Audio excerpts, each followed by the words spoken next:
Buenas tardes, estimados compañeros, cursantes de Fundamento de la Diversidad. Hoy nos encontramos acá Úrsula Niño y Leonardo Delgado para dar un recorrido sobre las bases conceptuales de la sociodiversidad, sus niveles, los tipos de ecosistemas venezolanos, los aspectos políticos, sociales y económicos de la sociodiversidad, la amenaza de la diversidad, las necesidades de conservación y cuáles principales especies a conservar en Venezuela, los ecosistemas nacionales y otros elementos concernientes a las bases legales de ella.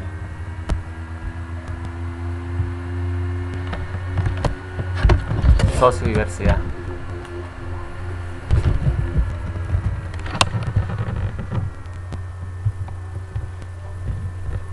Biodiversidad es el primer concepto que debemos comprender. Se origina del concepto en 1985 sobre la unión de la palabra biología y biológica. Seguidamente, revisando la literatura, vemos que el Programa Ambiental de las Naciones Unidas en 2013 considera que la biodiversidad es una contracción del término diversidad biológica. La Convención en Diversidad Biológica del 2014 señala que es la variabilidad entre los organismos vivos de todas las fuentes, incluyendo entre otros los ecosistemas acuáticos, terrestres, marinos y los complejos ecológicos de los que forma parte. Comprende la diversidad dentro de cada especie, entre las especies y los ecosistemas. En este sentido, esto significa que la diversidad para los conocimientos involucra directamente con ella. Está conformada por una serie de ámbitos que van desde la diversidad genética y pasan por la diversidad individual, la diversidad poblacional, la diversidad de especies y la variación de todos estos aspectos que se pueden dar dentro de una sola especie, confinada en la complejidad de un ecosistema, partiendo de la teoría de sistemas. La Universidad de La Salle manifiesta que todas las manifestaciones de vida, incluyendo todos los niveles de organización biológica, y abarca la diversidad de especies de plantas, animales y microorganismos que habitan en un espacio determinado, su variabilidad genética, los ecosistemas de los cuales hacen parte las especies y los paisajes o regiones donde se ubican estos ecosistemas. De igual manera, incluyen los procesos ecológicos y evolutivos que se dan a nivel de genes, especies, ecosistemas y biomas.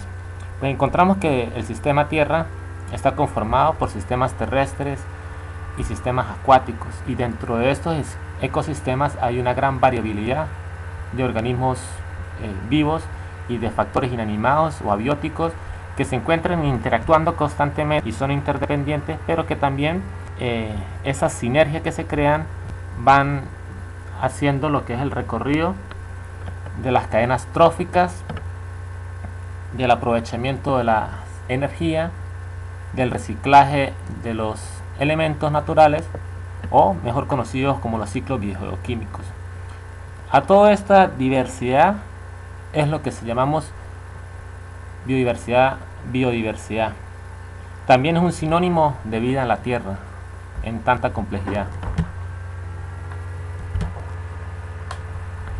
Otro elemento conceptual que debemos revisar es la sociodiversidad como un aspecto inmerso en lo que es el sistema ambiente. En este sentido, la sociodiversidad es la expresión primaria de la cultura, también incluyendo las fallas de la distribución de la riqueza, de las oportunidades y de la inclusión. En este sentido, encontramos que la diversidad del lenguaje, de las creencias religiosas, de las prácticas de manejo de la tierra, en el arte, en la música y la estructura social, en la selección de los cultivos, en la dieta y en todo un número de concebibles de atributos de la sociedad humana. ¿Ya? O sociodiversidad. También encontramos que son los actores sociales que dependen exactamente de los recursos naturales de las reservas, como los agricultores, las personas que indirecta o indirectamente dependen de esos elementos. Al igual que la diversidad genética, algunos atributos de la cultura humana encontramos en el nomadismo o la rotación de cultivos. que representan soluciones a los problemas de supervivencia en determinados ambientes.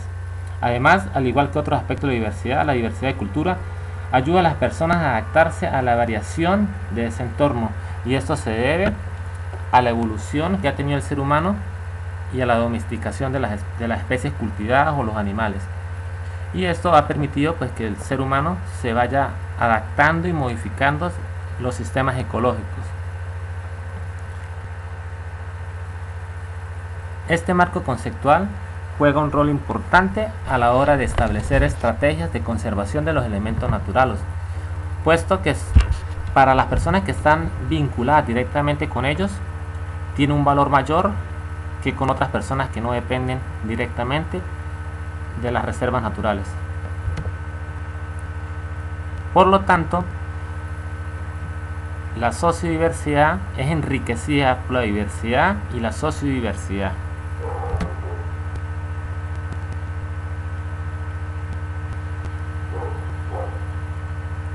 La sociodiversidad es una postura abierta a las complejidades de las interacciones del ser humano con su entorno, fuente de sustento tanto en materia como espiritual, ligado a la noción de diversidad, a las distintas formas sociales y culturas de apropiación de la naturaleza y la manera en que ésta influye a las distintas sociedades y viceversa. Entonces encontramos que la sociodiversidad está conformada por elementos naturales, factores abióticos y sociales que se encuentran estrechamente ligados y que están en equilibrio o interactuando con un objetivo en común.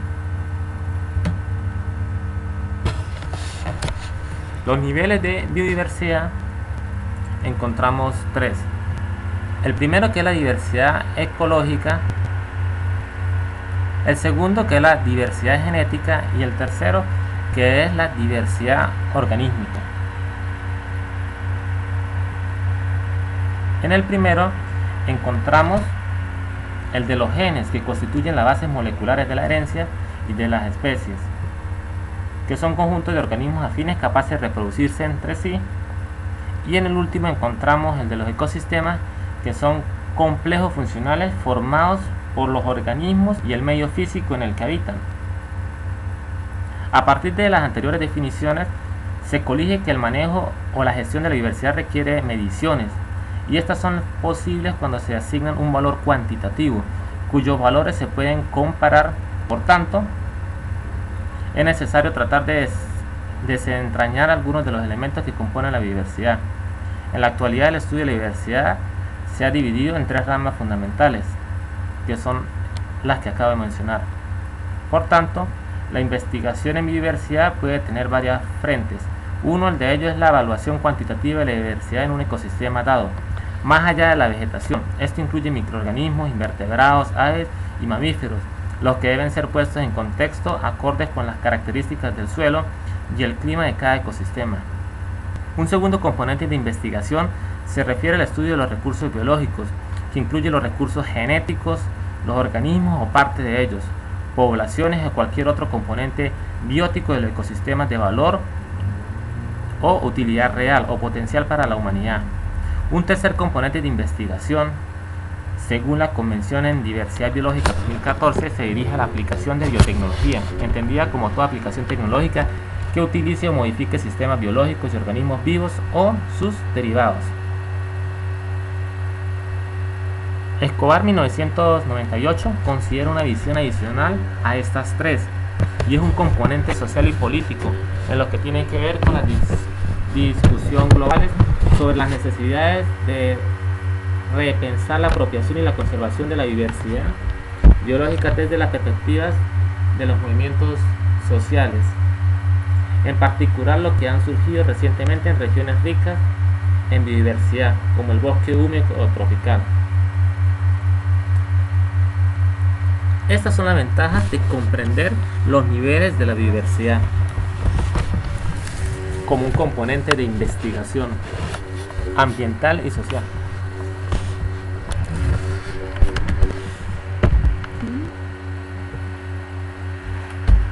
El término ecosistema tiene sus orígenes en el siglo pasado, por Tansley en 1935, que considera que era un complejo de organismos juntos con los factores físicos de un medio ambiente. Años más adelante, él consideraba que era una unidad básica de la naturaleza, una entidad reconocible, autocontenida, donde habían cadenas tróficas, flujos de energía, ciclos biogeoquímicos, interdependencias e interacciones.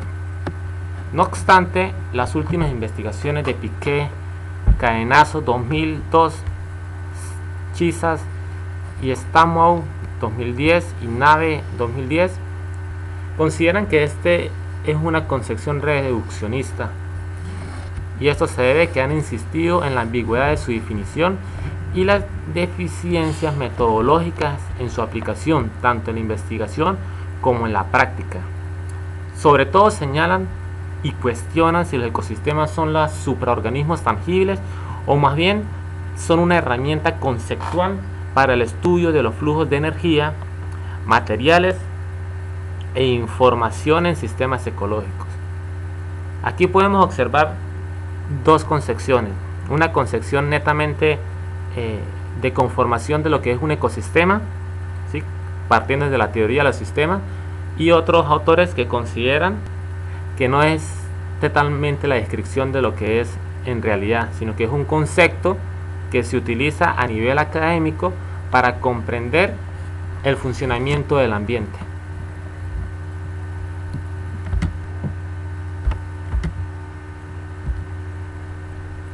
Aquí se presenta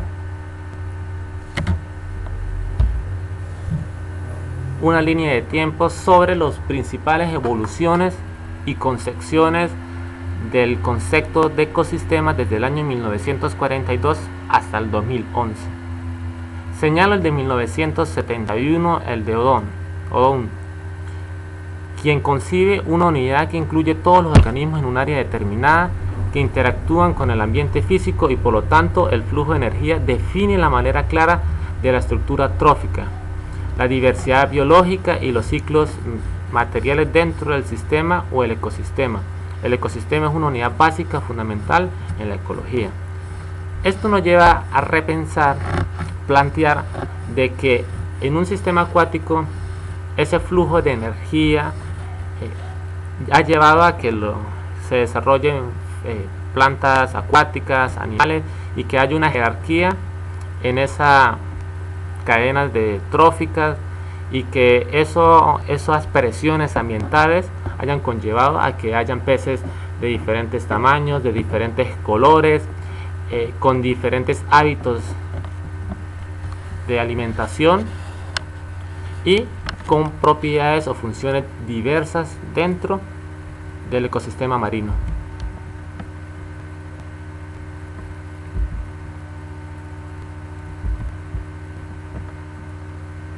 Aquí hay un ejemplo de un ecosistema cordillerano que está conformado por elementos de la biosfera, sociosfera y tecnósfera. Es allí donde se puede hacer posible que un ecosistema es un sistema abierto que está conformado por elementos tanto bióticos como abióticos y sociales. Posee componentes de interacción estableciendo mecanismos de retroalimentación. Representan interacciones que establecen redes tróficas de información. Una estructura jerárquica. Es un sistema que cambia en el tiempo, que posee propiedades emergentes, y los ecosistemas se pueden estudiar como analizando las relaciones de alimentación, los ciclos biogeoquímicos y los flujos de energía.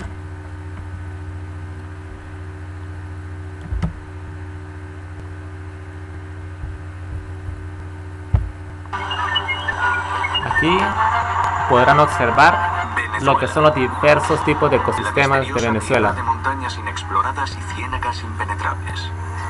Ecosistemas acuáticos, De criaturas extrañas, peces, serpientes y tribus aisladas. Es famosa por sus mundos perdidos. Todos dramáticamente diferentes y habitados por sus propias y únicas especies. Pero más que estar perdidos, todos están unidos por un imponente río, el Orinoco. La supuesta ruta hacia El Dorado. La legendaria Ciudad de Oro.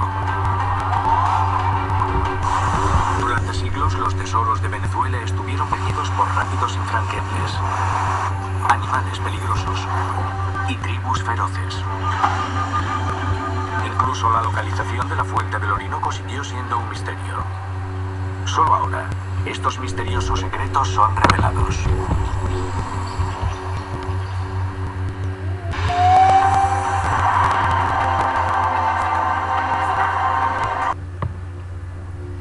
En este video ha quedado evidente los diversos tipos de ecosistemas, empezando por mares, lagos, ríos, matorrales, bosques, selvas, desiertos, costas y viendo lo que son los tres tipos exhibiendo los tres tipos de ecosistemas: acuáticos, mixtos y terrestres.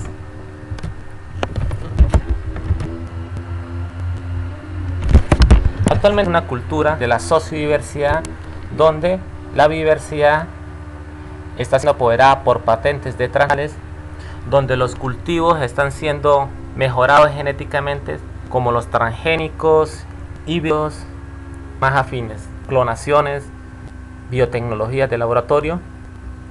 Encontramos que también existe una cultura de expansión de la frontera agrícola que está devastando las reservas naturales y quedando claramente lo que es una itinerante, una cultura que se va hacia nuevos horizontes de expansión de la frontera agrícola. Hay una tendencia, es que los combustibles fósiles tienen gran impacto sobre el calentamiento global, el cambio climático y sobre la salud de las diversas personas. Y es por ello que se están utilizando elementos naturales como la caña de azúcar, el maíz, para producir biocombustibles.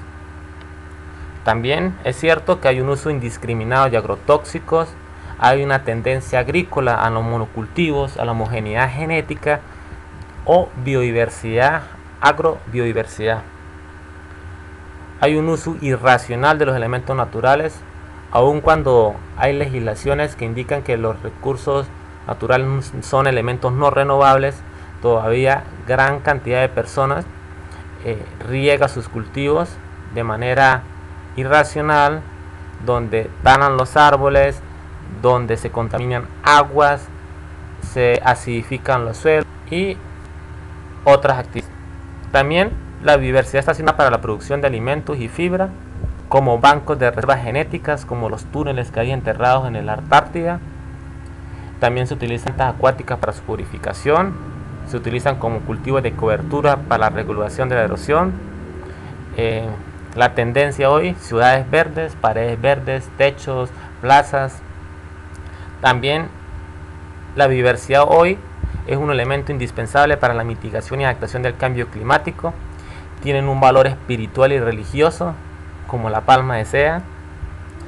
Son sistemas de conocimiento. Sencillamente caminar por un parque, estar comunicados directamente con la naturaleza, se convierten en oportunidades para comprender su conformación y su funcionamiento. La educación tiene un valor estético y recreativo. La biodiversidad: hoy se utilizan diferentes organismos vivos para la regulación de plagas y enfermedades. De las plantas se extraen principios activos necesarios para la salud pública, para la elaboración de medicamentos. La biodiversidad es un elemento fundamental para la contribución a los ciclos biogeoquímicos. Hoy la tendencia a un desarrollo sostenible y una agricultura orgánica que dependen ligadamente a la biodiversidad, y la creación de ecosistemas artificiales como la isla de Dubái. Pero si bien es cierto, hay beneficios, hay contradicciones, pero todavía encontramos que se utilizan las plantas de marihuana para el narcotráfico, se utilizan las personas o tienen una cultura de trabajar en el contrabando. El terrorismo: hoy 2017 hay investigadores donde dicen que el arma nuclear de mayor peligro va a ser de origen biológico. La sociodiversidad es una cultura que determina los modelos y estilos de desarrollo de cada nación. Los aspectos socioeconómicos de la sociodiversidad encontramos 6. El primero es el valor intrínseco o inherente. Entonces encontramos que es valiosa simplemente por el hecho de que existe y no por necesariamente por alguna utilidad, sino que bueno, la naturaleza existió antes que el ser humano y por eso debemos cuidarla. Un valor instrumental o utilitario. La sociodiversidad tiene un valor utilitario y tiende a conservarla para no perder para lo que ésta se obtiene. El valor utilitario se puede atribuir al aporte de bienes, servicios, información y beneficios psicoespirituales.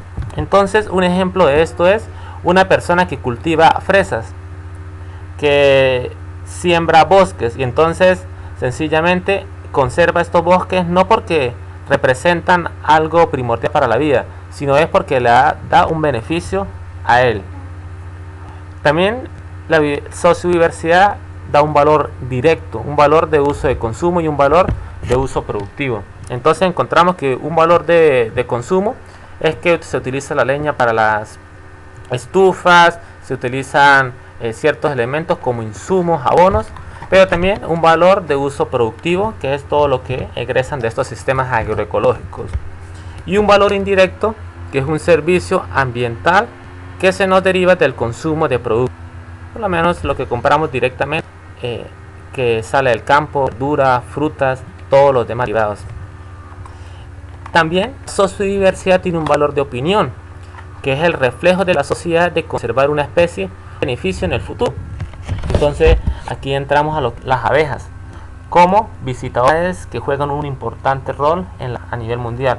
Entonces sencillamente se están generando políticas a nivel mundial para conservarla porque es preocupante la situación de que ellas de extinguirse disminuyan la polinización y consecuencia la vida en el planeta Tierra.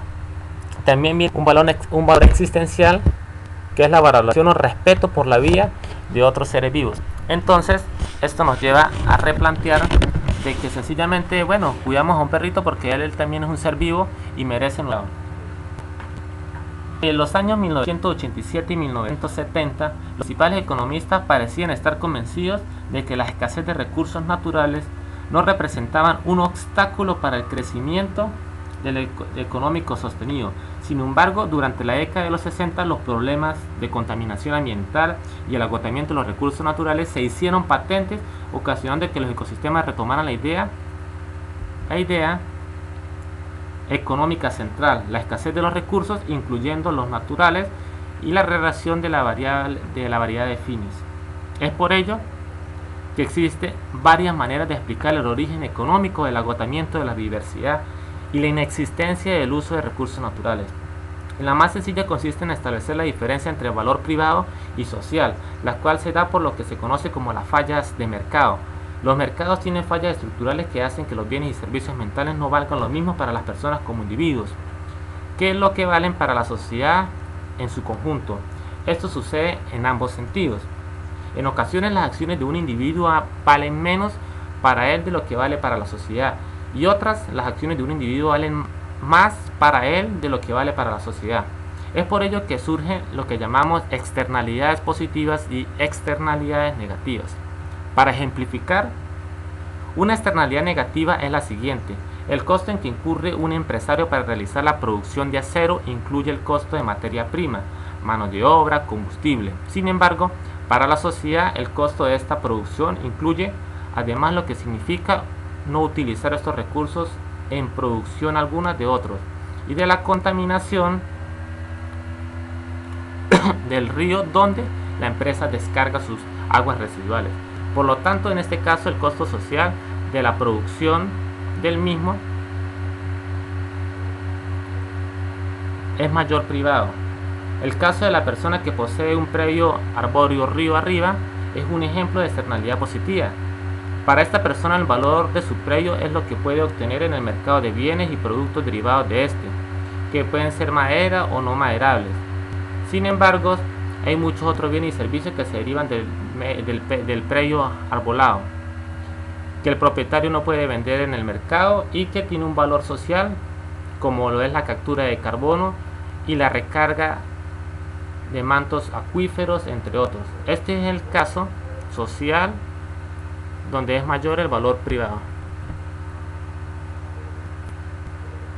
Aspectos políticos, bueno, encontramos que a nivel mundial se han desarrollado tratados, convenciones, protocolos, acuerdos internacionales, instrumentos regulatorios, tecnologías agrarias, informáticas, modelos de desarrollo y estilos de vida.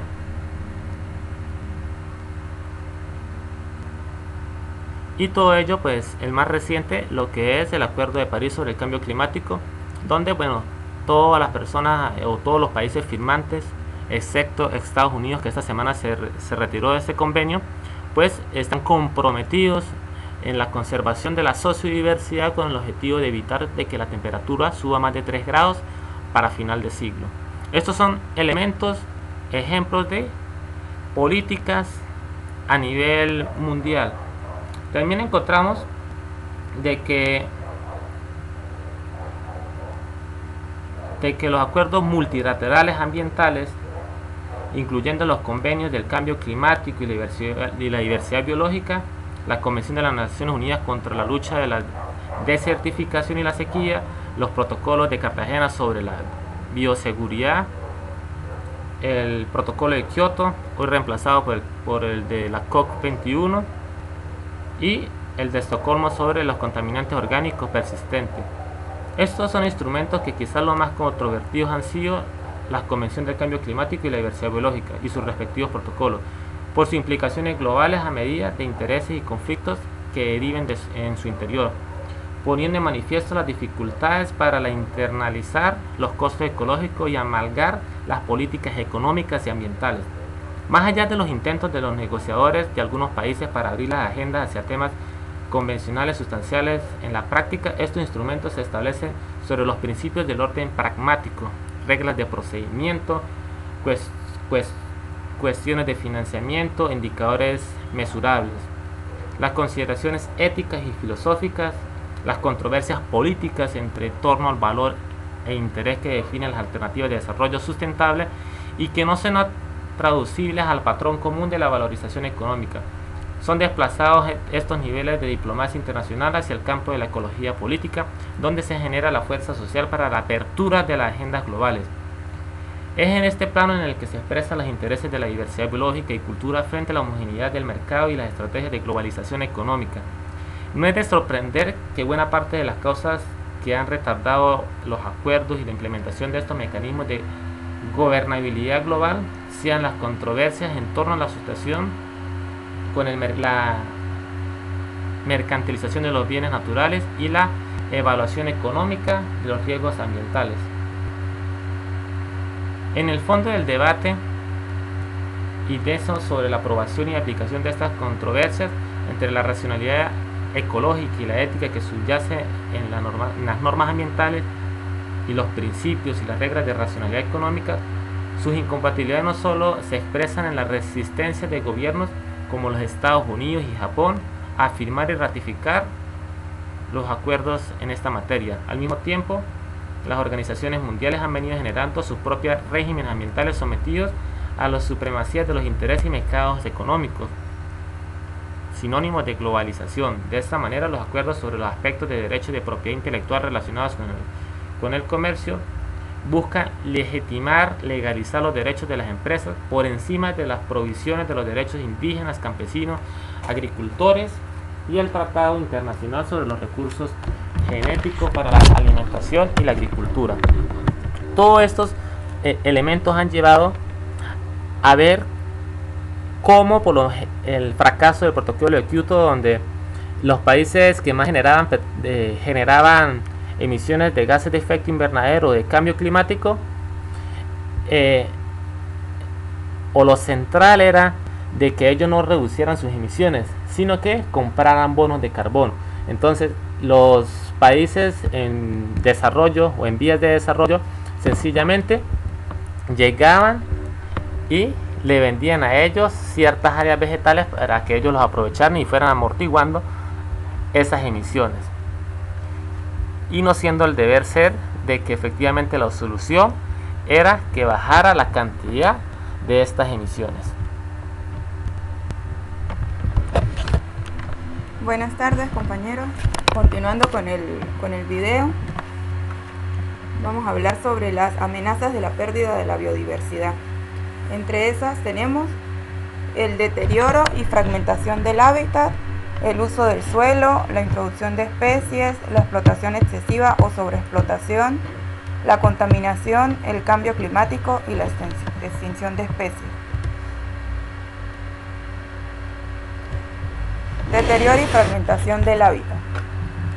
La perturbación del hábitat por el crecimiento masivo de la población y el uso indiscriminado de las tierras para industrias de todo tipo, disminución del tamaño o el aumento de las distancias entre los parches de vegetación o ambientes particulares para ciertas especies dan como resultado el proceso de fragmentación, el cual provoca que las zonas preservadas o áreas protegidas se comporten como islas, impidiendo la dispersión de individuos entre las mismas. Aunado a esto, la deforestación para uso agrícola o forestal de las tierras constituye una de las más importantes amenazas a la biodiversidad en los países de desarrollo.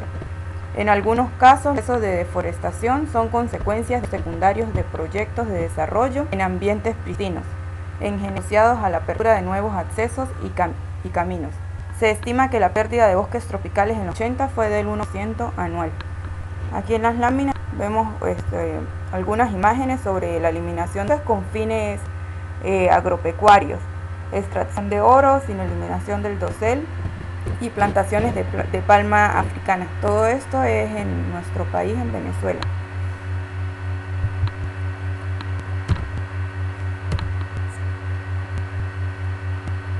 Uso del suelo. Entre los usos del suelo tenemos en primer lugar la producción de cultivos. Muchas prácticas modernas y enfoques a la intensificación dirigidas a lograr los altos rendimientos han dado lugar a una simplificación de los componentes de los sistemas agrícolas. La biodiversidad y los sistemas de producción ecológicamente inestables, incluyendo el uso de monocultivos, con reducción de la diversidad de cultivos y la eliminación de la rotación o sucesión de cultivos, el uso de variedades de alto rendimiento y los híbridos con la pérdida de variedades tradicionales y la diversidad, junto con una alta necesidad de insumos de fertilizantes inorgánicos, el control de malas hierbas, plagas y enfermedades a base de productos químicos, herbicidas, insecticidas y fungicidas, colocando estos sobre los métodos mecánicos o biológicos. La tierra y la conversión del hábitat a gran escala de la producción agrícola, incluyendo el drenaje de la tierra y de transformación de los humedales, también ha causado una pérdida significativa de la diversidad biológica. La homogeneización de la agricultura con el paisaje, eliminación de los espacios naturales, incluidos los setos, arboledas y los humedales, las unidades de producción a gran escala para la producción mecanizada, el aumento de la demanda de alimento, presión sobre el sistema de cultivo, causando como consecuencia una mayor demanda de agua, de nitrógeno y otros fertilizantes e insumos químicos. Todo esto ha llevado a la disminución de la biodiversidad y de los servicios ecológicos. Por otra parte, tenemos la producción ganadera. El énfasis en los sistemas modernos sobre la cantidad de rendimiento ha llevado a la selección y reproducción de alta producción y la pérdida de razas tradicionales. Aquí vemos las actividades ganaderas y petroleras en el estado Anzoátegui, la extracción de arena para actividades de construcción en la isla de Margarita, y en la imagen de arriba, producciones agrícolas.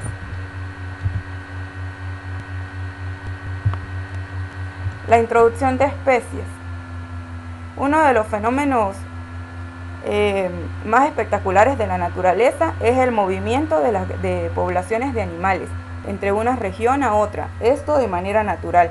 Pero ¿qué sucede cuando el hombre manipula esto y transporta accidental o intencionalmente especies de un sistema a otro? Desde muchos años atrás, las especies han sido trasladadas de sus ecosistemas naturales, favoreciendo este movimiento, su empleo en la producción de alimentos como plantas de ornato, para servir como trofeos de caza, pesca, como mascotas. La introducción de especies no es inicua, puede causar graves daños a los ecosistemas. Los organismos invasores o introducidos compiten con las especies nativas por alimento o espacios particulares dentro del hábitat, lo cual con el tiempo podría llevar a la extinción de las especies nativas y a la reducción de la biodiversidad del ecosistema o la región en cuestión. La extinción de las especies nativas y la colonización de las especies introducidas provocan que la composición original de los ecosistemas se altere, que algunas especies se desplacen a otros sitios para evitar a sus nuevos depredadores y que se introduzcan y propaguen una gran variedad de enfermedades, como ocurre con las plagas agrícolas y forestales. La magnitud de este problema es tal que se calcula que aproximadamente 17% de las extinciones de especies animales recientes en todo el mundo pudo ser por la introducción de especies invasoras. Tan solo hasta hace unos años nos hemos empezado a dar cuenta del grave error que hemos cometido al introducirlos en sitios en los que no estaban con anterioridad, ya que ahora se reconoce que la introducción de especies, ya sea de manera accidental o intencional, es una de las principales causas de la pérdida de la biodiversidad del planeta. Explotación excesiva o sobreexplotación. Nuestras actividades productivas y de consumo, la caza, la colecta de plantas principalmente, y la pesca son las que más afectan el equilibrio ecológico de los ecosistemas. No obstante, son importantes en virtud de que suministran alimento para una gran proporción de la población del mundo. Por ejemplo, en el 2004 la pesca representó el 20% de las proteínas de 2.600 millones de personas. La caza, colecta y pesca reducen el tamaño de las poblaciones de las especies. Las poblaciones quedan al final con menos individuos de los que tenían antes de estas actividades. Tal vez se piense que esto podría no ser importante en poblaciones de muchos individuos, pero aún en ellas el daño es significativo. Estas reducciones afectan la capacidad natural que tienen las poblaciones para recuperarse a sus niveles originales, principalmente por las dificultades de los individuos para sobrevivir, encontrar pareja y reproducirse. Otro ejemplo del daño directo que causa el aprovechamiento de especies sobre su ecosistema es el de la pesca del camarón. Los camarones, en la mayoría de su ciclo, el fondo marino, por lo que para sacarlos es necesario redes que van en el fondo, conocidas como redes de arrastre. El problema es que este tipo de aprovechamiento también afecta las especies que comparten el hábitat de los camarones. Al fondo marino, las redes también lastiman esponjas, corales y gusanos marinos, llegando incluso a atrapar a tortugas marinas. Se estima que un solo remolque puede barrer un área de entre 7.200 y 72.000 metros cuadrados en un lapso de 10 minutos. Contaminación. Los productos contaminantes deterioran los ecosistemas y pueden reducir o eliminar la población de especies más sensibles. Esta contaminación también puede transferirse y amplificarse a través de las cadenas tróficas, provocando efectos sobre la biodiversidad, constituyendo impactos directos de las actividades industriales y agrícolas sobre el medio ambiente. Los contaminantes a largo plazo pueden afectar tanto a la flora y a la fauna de un sitio determinado, como a ecosistemas enteros y por lo tanto a la biodiversidad.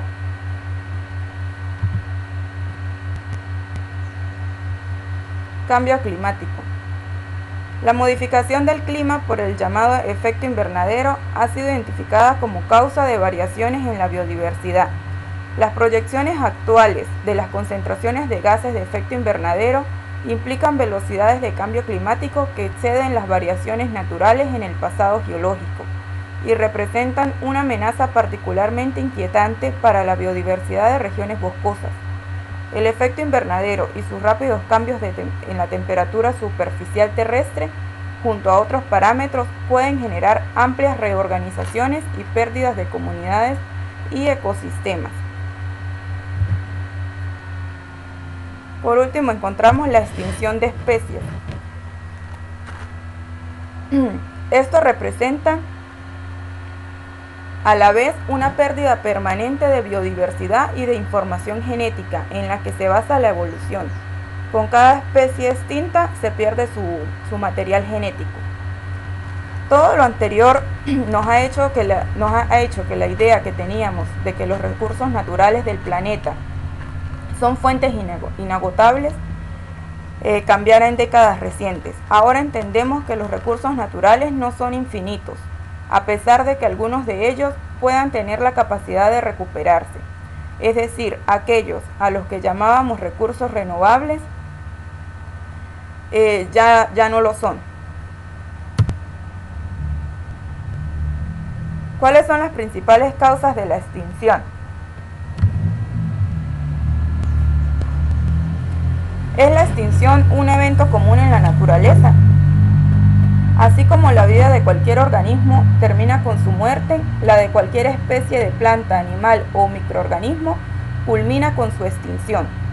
En efecto, las especies no permanecen indefinidamente en la Tierra, aparecen y tarde o temprano se extinguen, ya sea por causas naturales o humanas. La extinción es un fenómeno relativamente frecuente en la historia de la Tierra. Muchos tipos de animales y plantas ya no habitan más la faz de la Tierra, como los dinosaurios, los pterodáctilos, los mamuts, los tigres de sable, dientes de sable. Pero, ¿por qué se extinguen las especies? Las especies dejan de existir de forma natural cuando no se adaptan más al medio en el que viven, es decir, cuando son incapaces de reproducirse y sobrevivir, de tal modo que sus poblaciones se conserven saludables. Esto puede ser consecuencia de diversos factores, entre ellos el cambio en las condiciones climáticas.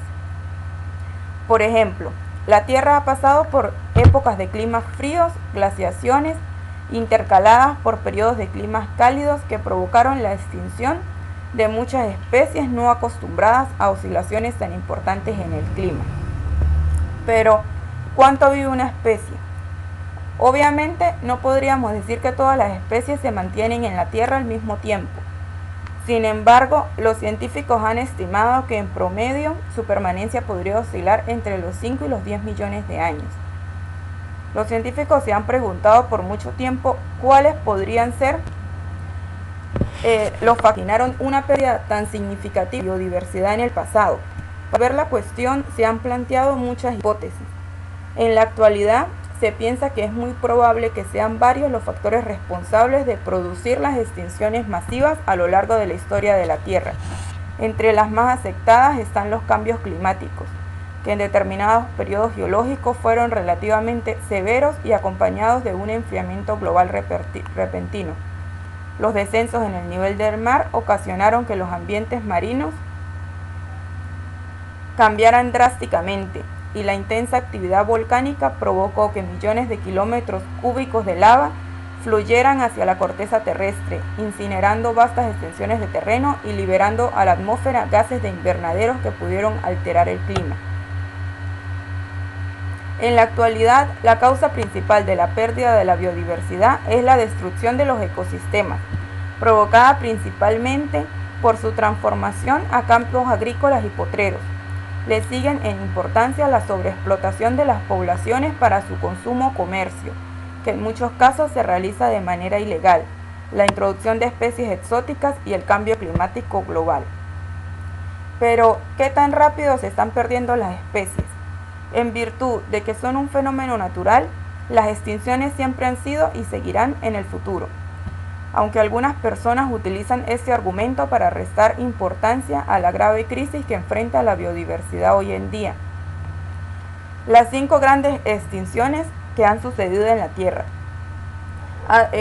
han sido superadas por la actual. Debemos decir que la velocidad a la que perdemos especies es mucho mayor que la registrada en los últimos 65 millones de años, es decir, desde la época en la que se extinguieron los dinosaurios. Los científicos han calculado que tan solo para el caso de las aves, la tasa de extinción de especies podría ser entre 26 y 100 veces mayor que la presentada en ausencia de los impactos causados por el hombre, es decir, antes que nuestro modo de vida impactara los ecosistemas. Una especie de ave se extinguía cada 100 años, mientras que ahora ocurre cada 3 o 4 años. El número de especies consideradas extintas en el mundo desde el año 1500 a la fecha es de 784 plantas, 698 animales y una especie de alga roja. La misma organización reportó la extinción de 27 especies entre 1984 y 2004, entre ellas el sapo dorado y la espada de plata.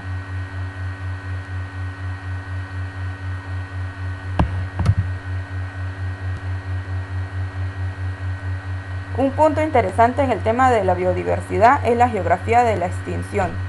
Cualquiera podría pensar que las especies se extinguen por todos lados, pero este fenómeno parece haberse concentrado en las islas, debido a que la mayoría de las especies que habitan estos ambientes insulares han evolucionado en ambientes particulares o en ausencia de grandes depredadores. Son particularmente sensibles a las perturbaciones de su ambiente, a la sobreexplotación o a las especies invasoras. En los mapas se nota el gran número de especies de aves que han desaparecido en las islas en comparación con las zonas continentales, sobre todo en el Pacífico, entre ellas Hawái y las islas cercanas del archipiélago indonesio, así como los mamíferos en la isla del Caribe. Allí podemos observar donde se observa extinciones naturales, extinciones por sobreexplotación, por alteración de hábitats o por especies introducidas. La mayor cantidad de extinciones se notan que son en las islas. Necesidad de conservación. ¿Qué beneficios obtenemos de la biodiversidad? Si pensamos detenidamente de dónde provienen los alimentos que comemos, carne, frutas, cereales y verduras, los materiales de los que están hechas nuestras ropas, algodón, lino, sedas o nuestros muebles de madera, ya sea natural o procesada como aglomerado, podrás darte cuenta que la mayoría proviene finalmente de la biodiversidad. Las plantas y los animales nos dan la gran mayoría de las materias primas de los productos que necesitamos y tenemos alrededor. Hasta aquí podemos decir que la importancia de la diversidad biológica, el beneficio que obtenemos directamente de ella, alimentos, fibras, materiales de construir, compuestos químicos, medicinales, entre muchos otros. Hay otros muchos servicios que la biodiversidad nos otorga y que la gran mayoría de las personas aún no conocen y valoran. Por ejemplo, la vegetación natural captura parte del dióxido de carbono producido por los vehículos e industrias, lo que ayuda a la reducción del efecto del calentamiento global del planeta.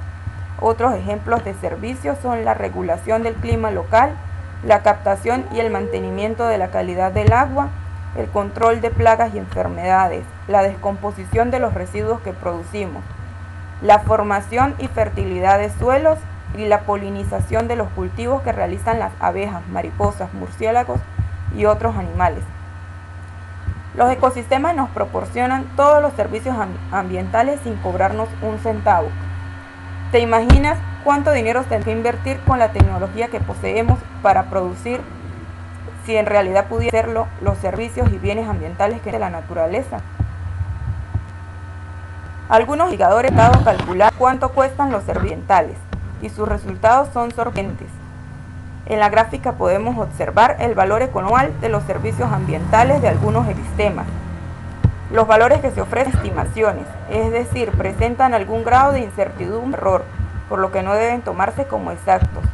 Las estimaciones indican que el valor de los servicios ambientales de los ecosistemas globales podrían rondar entre los 16 y los 54 trillones de dólares, un 16 o 54 seguido por 18 ceros, es decir, una cantidad de dinero tan grande que equivaldría a cerca de 25 y 83% respectivamente del total de productos que se venden en el mundo en un año. podrás darte cuenta de la importancia para todos los habitantes del planeta el que conservemos funcionando de manera óptima los ecosistemas.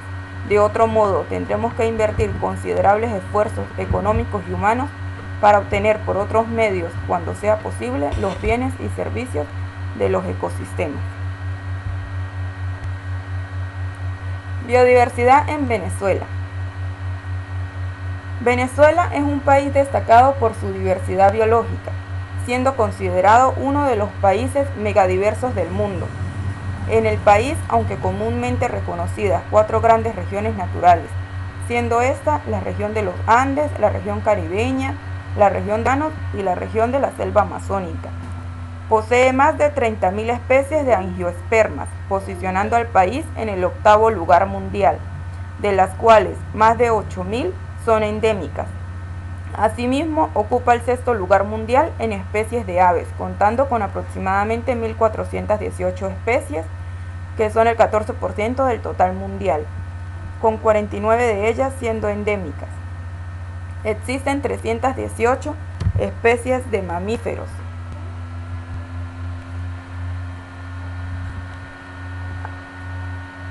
Y 197 especies de anfibios, ocupando el 10º lugar mundial en este grupo. Se calcula que el 12% de las 1.200 especies de peces dulceacuícolas son endémicas. Entre los países tropicales ocupa el 4º lugar en especies de plantas, 5º en mamíferos y aves y 6º en anfibios y reptiles. A continuación vamos a ver un video sobre nuestro país.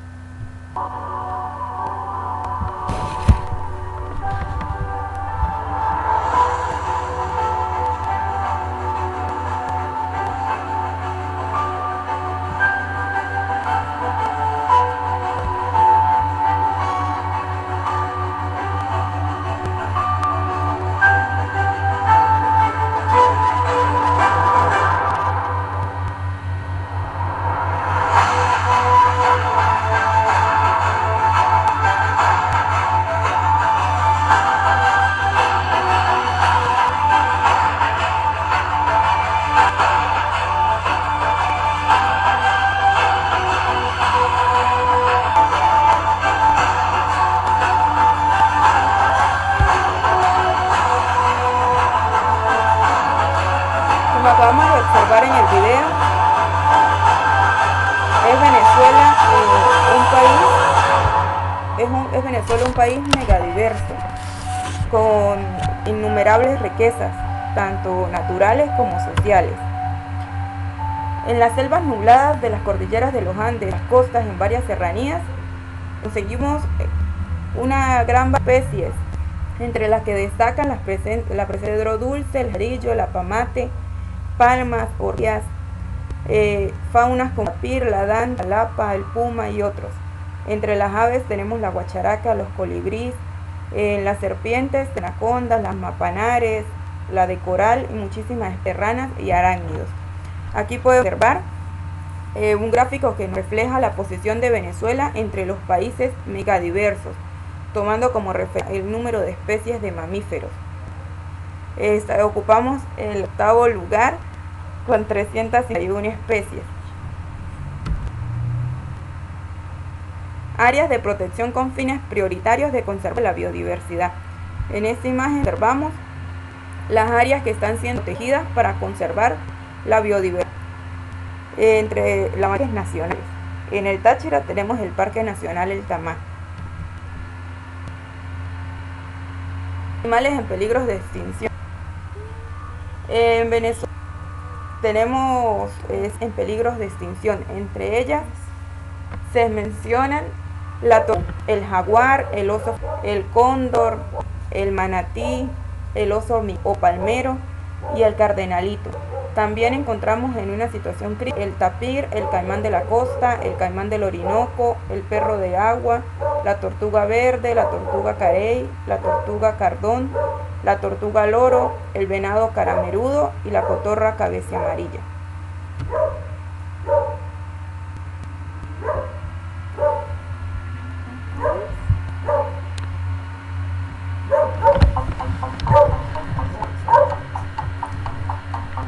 lo vamos a dejar finalmente con un video que nos refleja los diversos ecosistemas que tenemos en Venezuela.